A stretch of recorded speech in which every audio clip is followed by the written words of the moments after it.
Welcome to our YouTube channel. Hi, I'm Kim Solez, Chair of the Banff Foundation for Allograft Pathology, Co-Chair of the Regenerative Medicine Transplantation Community of Practice in the American Society of Transplantation, and Professor of Pathology at the University of Alberta.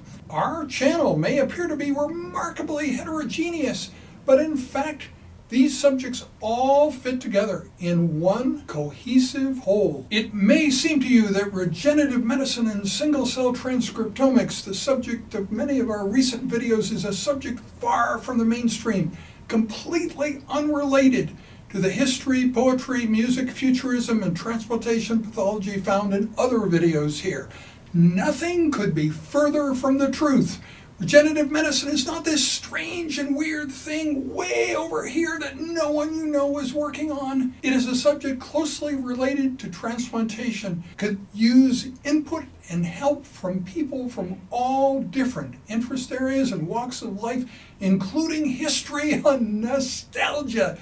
We can enlist everyone and everything to help make it happen, and during all the hours of the day. Historical things you learned about in medical school that you thought you'd never need again, like Bricker's intact nephron hypothesis from 1960, are relevant again as we confront the challenges of getting the right cells into the right places in stem cell generated organs. It is not just something of interest to scientists and medical professionals during work hours. It has considerable resonance with the general public and is a worthy subject for stories at late night parties and fun times.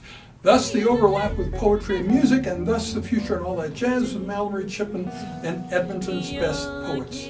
If you came here because you're interested in history and the present, futurism and regenerative medicine are a very important part of the solutions kit for the problems of the present. The idea that nephrology has to get its present house in order before it can consider futuristic ideas, including regenerative medicine, and that is why every futuristic idea was left out of all the 2017 ISN Kidney Health Summit papers and Lancet and KI, is completely erroneous thinking. The big picture of medicine is not mechanically sequential like that. Futurism is part of the armamentarium for dealing with problems of the present. Insisting on getting one's house in order before considering futurism is an excuse for obstructing progress and shutting out ideas. We need to enlist everybody every hour of the day in fixing the problems of regenerative medicine and moving forward. That is the way in which rapid progress can be made, and every visitor to this channel can help make that happen. We talk about targeted therapies, but we also need to keep our communications targeted. Exhaustive reviews with hundreds of references where trivial facts, like the fact that stem cell generated organs are denervated and have disconnected lymphatics, are presented as equally important to the thrombogenic potential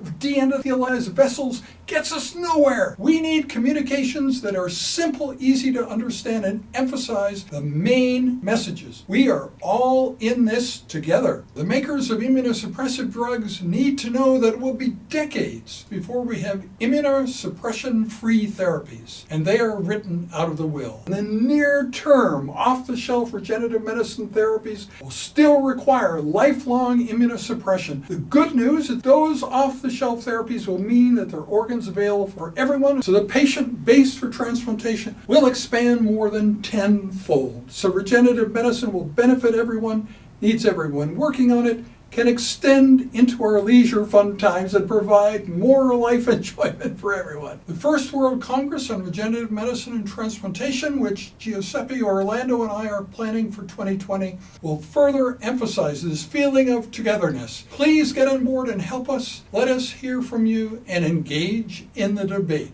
Thank you.